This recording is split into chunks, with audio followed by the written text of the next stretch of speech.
Seguimos con todos ustedes en Es la Mañana. Les vamos a hablar ahora de los avances de la cirugía bariátrica en el Hospital Quirón Salud en Albacete. Una cirugía que cumple ahora 30 años desde su implantación en Albacete, en la antigua clínica Recoleta. Seguramente muchos de ustedes ya la han ubicado, ¿vale? Vamos a entrevistar al doctor Alberto Monturiol, que puso en funcionamiento y organizó esta unidad en nuestra ciudad, en Albacete. Doctor Monturiol, ¿qué tal? Muy buenas, bienvenido.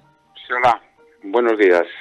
Bueno, tenemos la suerte de contar con usted en esta tierra desde hace muchísimos años. Ya tenía una experiencia en su formación profesional, pues en la Clínica Ruber de Madrid, estuvo en la Clínica Nuestra Señora de América, en el Hospital Gregorio Marañón en Madrid, y vino a Albacete y hace 30 años fue cuando puso en marcha pues esta unidad, ¿verdad?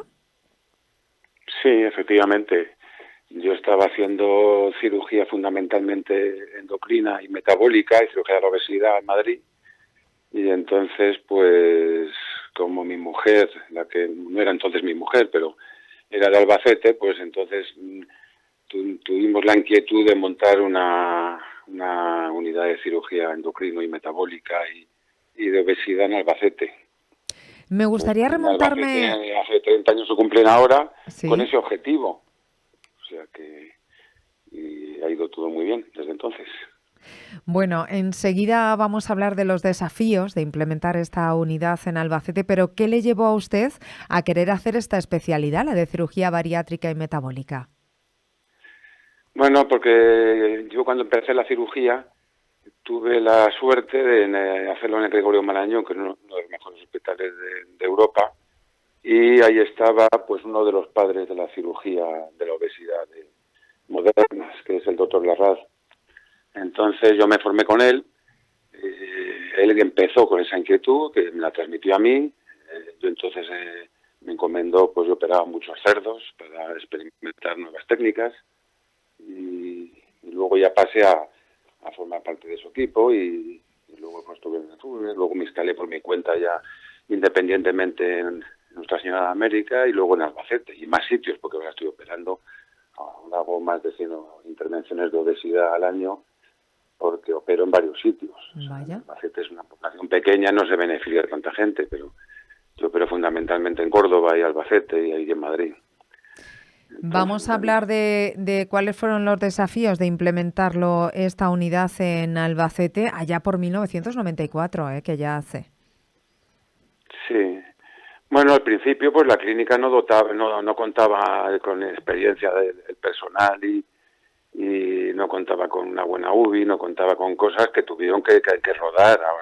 Al poco tiempo sí se empezó ya a dotar muy bien la clínica y pudimos hacer las primeras operaciones un año o dos después de empezar a pasar consulta y ver pacientes. Empezamos con cirugía de tiroides, cirugías un poco menos agresivas y fue el reto primero dotarla tecnológicamente, que luego eso sirvió para que se pudiese hacer la cirugía cardíaca. Ahí en Albacete, pues en la clínica de Recoleta se empezó la cirugía cardíaca en Castilla-La Mancha, igual que se empezó la cirugía de la obesidad. Y eso, pues bueno, pues gracias a irla dotando técnicamente a la clínica para que los pacientes estén seguros. Para eso hace falta una buena UBI, unos buenos quirófanos, buen material quirúrgico, enfermería y todo el equipo de profesionales muy entrenado. Básicamente es eso. Ujú. ¿Y cómo ha ido evolucionando? ¿Qué encontrábamos entonces a cómo está a día de hoy? Bueno, Fíjese qué cambios. el cambio fundamental yo creo que ha sido la laparoscopia. Las personas obesas, si les Vaya. abres la barriga, luego tienen enormes problemas para poder respirar, tienen un riesgo posoperatorio bestial. Entonces, a principios de los 90, en los años 80, un poco cuando empezó la nueva era de la cirugía de la obesidad, se hacían abriendo al paciente y eso pues era la verdad que muy peligroso. Entonces una de las cosas fundamentales y que más aportó fue la laparoscopia. Según fueron apareciendo aparatos que te hacían más posible operar por esa vía.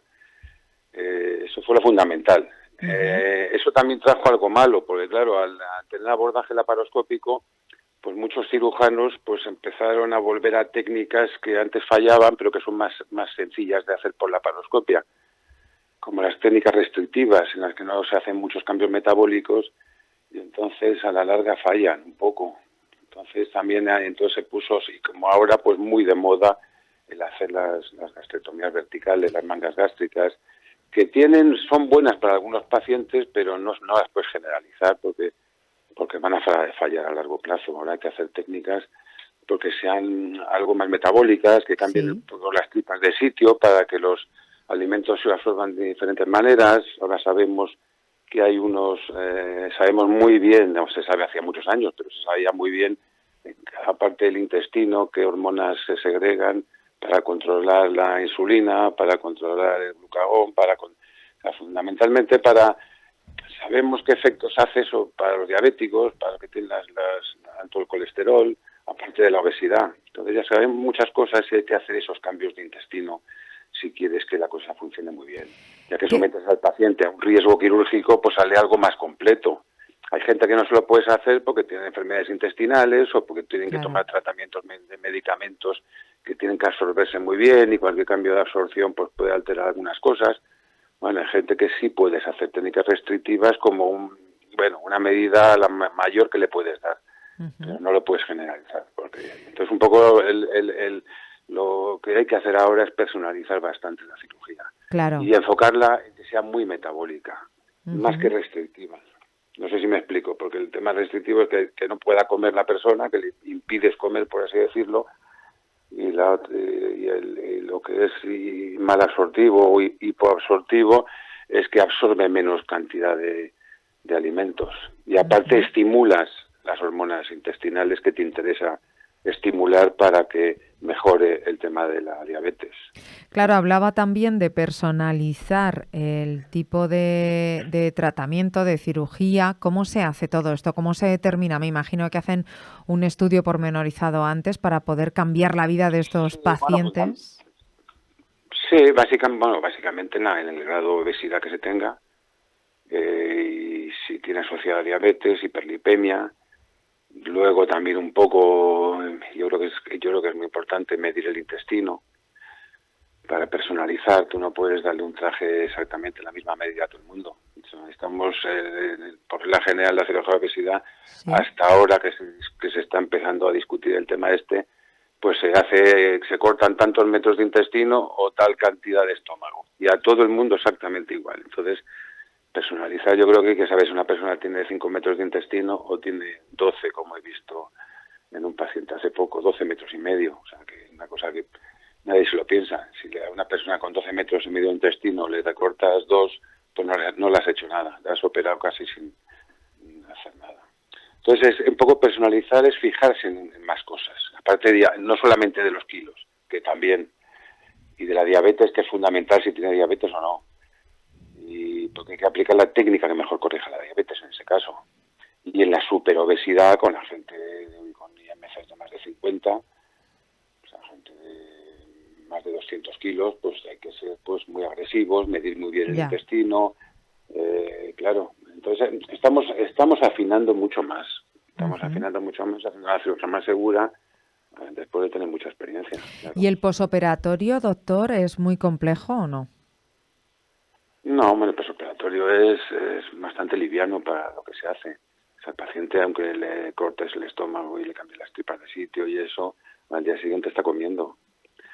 Es un cambio también tremendo. Los cirujanos que llevamos muchos años, pues estábamos acostumbrados a una persona que le haces, le empalmas ahí las tripas, pues le tenías a dieta una semana, Ujú. y casi una semana antes, y Madre. ahora le damos de comer al día siguiente, Ya. semana al día siguiente, 2 días, más o menos 2 días. Está un bypass gástrico, una técnica de estas mixtas, y se hace una manga gástrica un día. Qué bien. Bueno, Menudo va cambio. se mueve uno, sale a pasear, o sea, que no tiene que estar en reposo. Además, no conviene. Es una de las cosas fundamentales que había también en la cirugía de la obesidad, es que cuando se abría y la gente tenía que estar más en reposo, pues daban muchas embolias de pulmón. La gente se moría de estar inmovilizada, se coagula la sangre, aunque des heparina, aunque des... Entonces, es fundamental que se mueva uno, y se pueden mover, o sea, la gente se mueve, pasean. Ah, muy bien, en eso muy bien. Aunque no hay que animar a nadie porque sea muy bueno el postoperatorio, ni tampoco hay que animar a alguien para quitarse 4 kilos. O sea, las asociaciones internacionales de un poco el consenso internacional para la cirugía de la obesidad, a lo mejor se está ablandando cada vez más. Ahora se indica, está permitido y es muy correcto hacerlo en pacientes con 35 de masa corporal. Bueno, hasta hace poco era 40, por debajo de 40 no se nos permitía operar. Se abre la mano, pero eso de abrir la mano, pero tampoco hay que intentar otras cosas. O sea, yo me gusta vender la cirugía de la obesidad, entre comillas, pero hay que intentar previamente pues las vías no tan agresivas.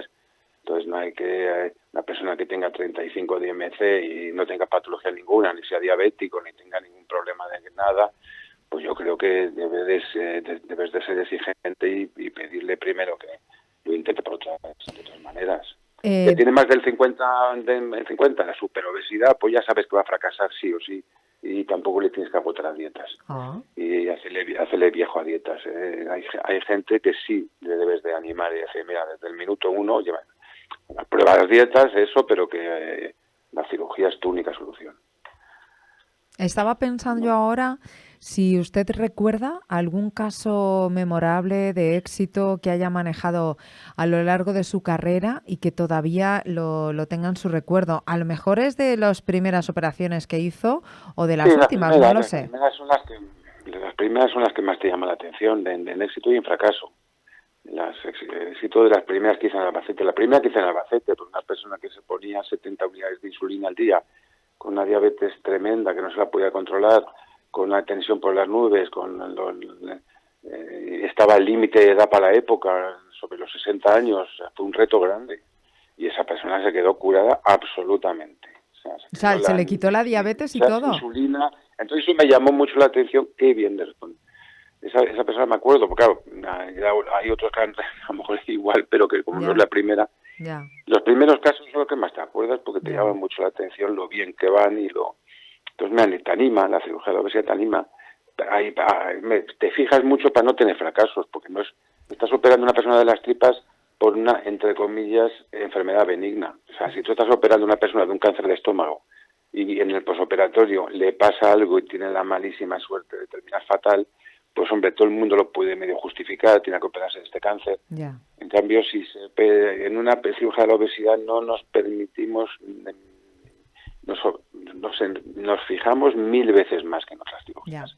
Si ya nos fijamos en todas, pues en esas, para que no haya un solo fallo, entonces fracasos hay pocos. Pero bueno, también los puede haber, claro, no hay que ir tan alegremente.